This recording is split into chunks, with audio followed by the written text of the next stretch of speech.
Please stop pushing. I can't take this anymore. The concert venue is packed tight. A man behind me keeps pressing into my backside. I'm wearing a mini skirt today with a thong underneath, and it only makes the situation worse. He lifts my skirt and presses himself against my hips. As the atmosphere heats up, someone in front of me slams into me, and I stumble back a step. My body stiffens as I feel like something just slid inside me. My name was Mandy Cox, and I was a diehard fangirl. I wanted a celebrity to notice me, so I dressed for attention. I wore heavy makeup and made sure nothing about me went unnoticed. My low-cut top revealed a wide stretch of skin, and my chest bounced with every step. I paired it with a mini skirt that barely covered my thighs and sexy white stockings which hugged my legs. But when I arrived, reality hit. The concert venue was packed so tightly I couldn't move, and the crowd swallowed me whole. The celebrity was never going to notice me. I craned my neck and shouted, "Darling, take me." I never imagined that line would draw the wrong kind of attention. Instead of the celebrity, it caught a filthy creep. After I shouted it, I became aware of a man behind me, repeatedly bumping into me. At first, I brushed it off. In a crowd that dense, accidental contact was easy to explain, but the feeling wouldn't go away. Something hard kept pressing against my butt from behind. I assumed I'd accidentally backed into his hand where it rested behind me, so I turned and offered a polite apology. "Sorry, I didn't mean to bump into you." He paused, then flashed a leering smile and said, "It's okay, I don't mind." When I turned back toward the stage, I felt him press against me again, more deliberate than before. I kept my attention on the celebrity on stage and shut him out. The man became increasingly brazen, pulling up my skirt and pressing close against my backside. I had only a thong on underneath, which left my butt exposed. I felt his touch directly against my skin and assumed it was his finger. Only then did I realize something was wrong.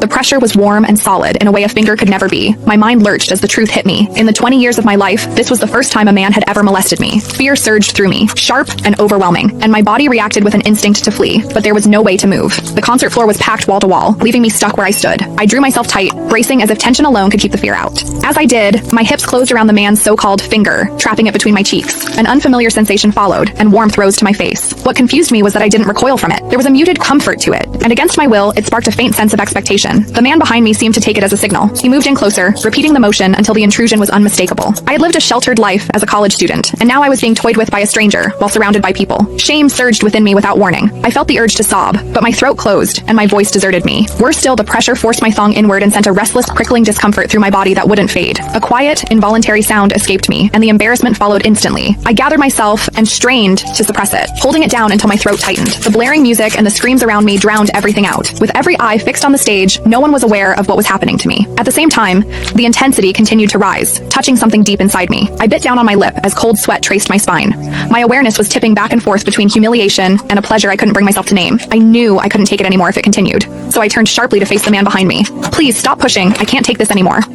When I finished speaking, the man leaned toward me and whispered in my ear, "Is it exciting, the way I'm pushing against you?" The shame was overwhelming, and I was on the verge of crying. "I'm a virgin. I've never done that kind of thing. Please, let me go." He didn't stop. Instead, his gaze burned deeper as he seized my waist, the pressure growing stronger. "You're really a virgin? Then let me show you what it feels like to be a woman."